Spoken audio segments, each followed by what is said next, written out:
Kanchipuram వకుడా silks నాణ్యత మా ప్రాధాన్యత. మదీనాగూడ, మియాపూర్, హైదరాబాద్ లో త్వరలో శుభారంభం. Rajamouli one of the biggest అంటే తనకున్న ఒక డేంజరస్ వెపన్ ఏంటంటే సైలెన్స్. అవును, అంతేగా. అప్పుడు తను చెప్పడు ఎప్పుడు ఏమి చేస్తే అసలు సినిమా హిట్ అవుతుంది, సినిమా హిట్ అవ్వటానికి రహస్యం ఏంటని చెప్పడు అని ఫస్ట్ ఆఫ్ తనకు చెప్పాల్సిన అవసరం లేదు, అది వేరే విషయం. అప్పుడు ఏమవుతుందంటే తను చెప్పకపోయేసరికి వీళ్ళు ఊహించుకోవడానికి ఛాన్స్ ఉంటుంది. వీళ్ళు రకరకాలుగా ఊహించుకుంటారు. ఇప్పుడు ఫర్ ఎగ్జాంపుల్ నేను ఎప్పుడైనా రాజమౌళితో మాట్లాడినప్పుడు మెసేజ్ ఏదో నేను అడుగుతాను క్వశ్చన్, దానికి తను ఏదో చెప్తాడు. ఇప్పుడు నేను బాహుబలి సినిమాలో ఎంత విజువల్ గ్రాండియర్ ఉన్నా, ఎంత ఎక్స్ట్రాడినరీ విఎఫ్ఎక్స్ ఉన్నా కూడా ఫైనల్గా బ్లడ్ అండ్ స్వెట్ ఉంటుంది. That is the relatable factor. ఒక హ్యూమన్ బీయింగ్కి రిలేటబిలిటీ ఫ్యాక్టర్. ప్రభాస్ దెబ్బలాడుతున్నప్పుడు అతను చెమట లేకపోతే కొట్టినప్పుడు రక్తం, ఆ ఆస్పెక్ట్లో మీకు ఆ ప్రభాస్ క్యారెక్టర్కి విపరీతంగా మనం కనెక్ట్ అయిపోతాం దాంట్లో. అది ఇప్పుడు మీరు విఎఫ్ఎక్స్ ఇప్పుడు ఈ రాధేశ్యామ్లో కానీ లేకపోతే మన ఆదిపురుష్ టీజర్లో you don't find that. That is the reason మీకు ఒక సడన్గా ఒక నెగిటివ్ ఫీడ్బ్యాక్ వచ్చేస్తుంది. అవును, ఇప్పుడు ఒక అమ్మాయి థియేటర్లో కూర్చుంటే she can fall in love with Prabhas in Baahubali. I don't think she will do that same in ఇప్పుడు చెప్పిన సినిమా ఆదిపురుష్. సో ఆ కైండ్ ఆఫ్ కొన్ని ఆస్పెక్ట్స్ అనేది మీకు పర్సనల్గా ఉంటాయి. ఇప్పుడు తను సైలెంట్గా వెళ్ళిపోయినప్పుడు వీళ్ళు ఊహించుకొని వీళ్ళు తీసేసి ఇది జరుగుతుంది. కానీ దీని వల్ల సినిమాలు తీయటం మానేస్తున్నారా, ఇంతంత నష్టాలు వస్తున్నాయని ఎవరు చేయట్లా. ఎందుకంటే ఆల్రెడీ తను బెంచ్ మార్క్ చూపించాడు ఉంది. You can't erase that fact. ఏ మంచి సినిమా వస్తే 2,000 చేయొచ్చు, 3,000 చేయొచ్చు అనేది చూపించేసాడు కాబట్టి అది ఫ్యాక్ట్ ఆఫ్ ద మ్యాటర్. దాన్ని మీరు ఏం చేయలేరు. కానీ ఎందుకు ఏ సినిమా వస్తుందో తెలియదు, ఎందుకు వస్తుందో తెలియదు. అండ్ ఎలాగో సినిమా ఇండస్ట్రీ అనేది కొంచెం గ్యాంబ్లింగ్ ఆస్పెక్ట్లో ఉంటుంది కాబట్టి ఇప్పుడు కాకపోతే అప్పుడు కాకపోతే అప్పుడు ఇది కాకపోతే అది అనే ఒక ఆశతోటి కంటిన్యూస్గా మనీ పంప్ చేస్తూ ఉంటారు ఈ ఆల్ బిగ్ ఫిల్మ్స్లో, which will tremendously help the workers and the technicians and everybody. వాళ్ళు థౌజండ్స్లో ఉంటారు. వాళ్ళందరి జీవితాలు బాగుపడి బాగా పైకి వెళ్ళటానికి ముఖ్య కారణం రాజమౌళి. అదే మరి ఇండైరెక్ట్ రాబిన్హుడ్ అంటే అదే. కరెక్ట్. ఇంకోటి ఏంటంటే నాకు ఈ సైలెన్స్ గురించి ఒక పాయింట్ చెప్పండి. సైలెంట్గా ఉన్నది అది స్ట్రాటజిక్ మౌనం అంటారా, లేక ఆయన నేచర్లోనే లేదంటారా to be open and celebrative about things? నేను ఒకసారి రాజమౌళిని డైరెక్ట్గా అడిగా ఈ క్వశ్చన్. డైరెక్ట్గా అడిగితే నవ్వాడు, చిన్న చిరునవ్వు నవ్వాడు. ఇప్పుడు ఆ చిరునవ్వుకి అర్థం మీరు తెలుసుకోవాలి. అది that is what is silence about. అంటే ఇప్పుడు మనకి ఆల్మోస్ట్ మీరు చిరునవ్వు ఎలా ఉందంటే నేను ఇలా ఎప్పుడు ఆలోచించలేదు అన్నది మీరు అర్థం తీసుకోవచ్చు, లేదా మీరు పట్టేశారే అని కూడా అర్థం తీసుకోవచ్చు. అది అప్పుడు తన నోటి నుంచి వస్తే కానీ మనకి ఎట్లా తెలుస్తుంది? టైం వచ్చినప్పుడు మీకే అర్థం అవుతుంది కూడా అనుకోవచ్చు. అది కూడా అనలేదు కదా, అది పాయింట్. ఇప్పుడు కృష్ణుడి గురించి చెప్తారు మహాభారతంలో. కృష్ణుడు ఎప్పుడు ఒక నవ్వు నవ్వేసేవారు, ప్రతిదీ అన్నీ తెలిసి కూడా జగన్నాటక సూత్రధారిని. మీరు ఎక్స్ట్రీమ్ ఎగ్జాంపుల్స్ ఇవ్వడంలో ఈ కృష్ణుడు కూడా అతుకుతాడంటారా రాజమౌళి గారి పర్సనాలిటీకి?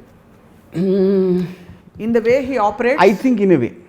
ఎందుకంటే రాజమౌళి ఎప్పుడు చూసినా మీకు ఎప్పుడో చిన్న స్మైల్ ఉంటుంది ఒక కార్నర్ ఆఫ్ ది లిప్స్లో, విచ్ ఈజ్ డెఫినెట్లీ నాకు రామారావు గారి పోర్ట్రేల్ ఆఫ్ కృష్ణుడు అని చాలాసార్లు చూసాం.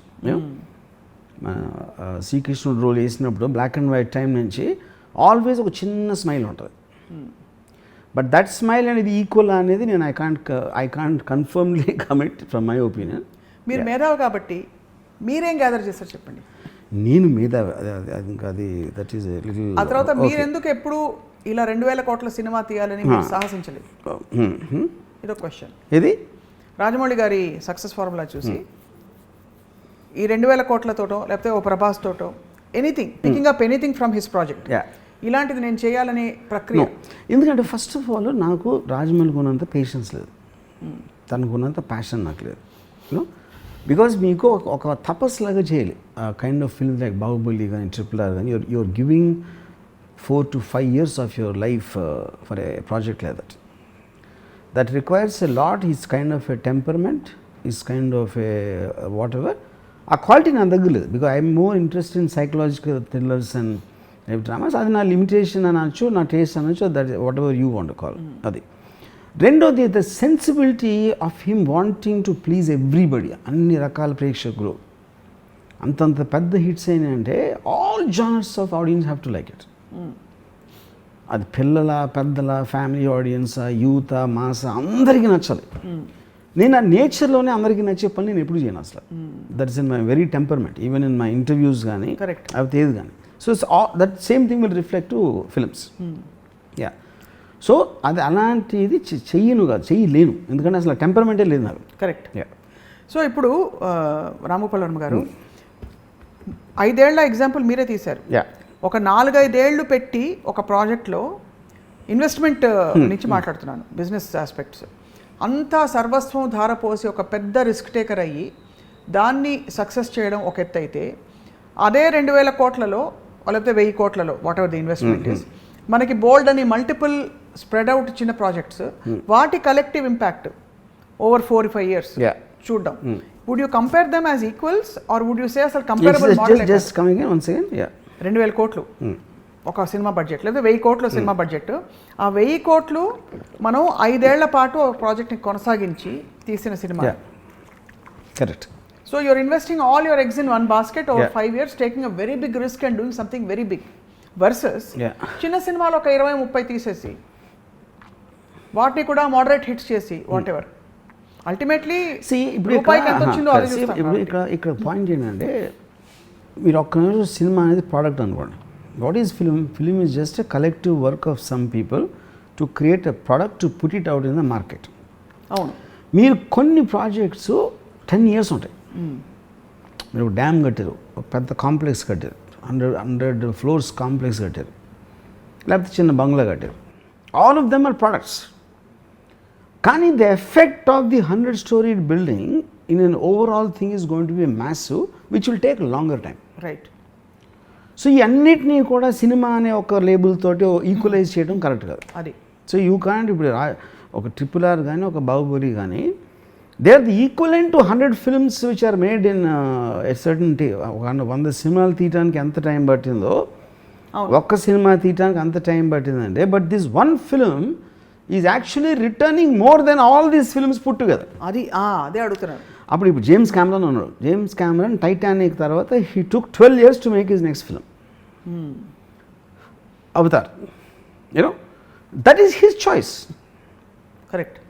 నేను బిల్డింగ్ కడితే తాజ్మహల్ కడతా, లేకపోతే రెడ్ ఫోర్ట్ కడతా, లేకపోతే 200 floors బిల్డింగ్ కడతా అని ఒక పర్సన్ విజన్ అవ్వచ్చు. నేను 100 చిన్న ఇళ్ళు కడతానని ఇంకోటి విజన్ అవ్వచ్చు. So the temperamental difference of the 2 people.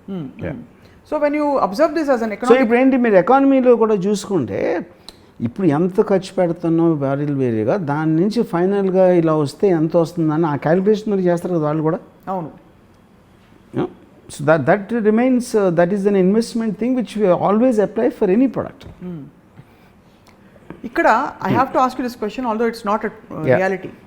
Second door లాగా ఇప్పుడు ఎనీ ఆఫ్ దీస్ ఫిల్మ్స్ అనుకున్న స్థాయికి వర్కౌట్ కాకపోగా, ఇప్పుడు ఎలా అయితే ఫస్ట్ లుక్ ఆఫ్ ఆదిపురుష్కి విపరీతమైన నెగిటివ్ రెస్పాన్స్ వచ్చిందో, అలాగా ఎనీ ఆఫ్ దీస్ ఫిల్మ్స్ అలా జరిగి ఉంటే what could have happened and I'm wondering.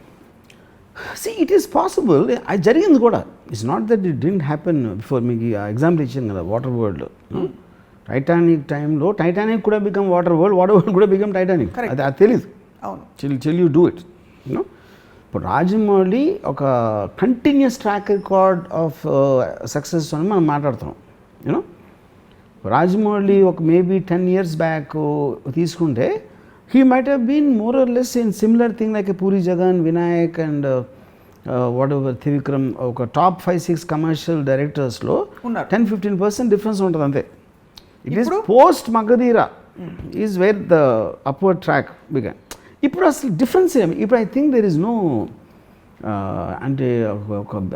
ఒక డిస్టెన్స్ మెజర్ చేయడానికి ఛాన్సే లేదు ఇప్పుడు. The kind of space season అది ఎందుకు వచ్చింది? He push the limits by himself.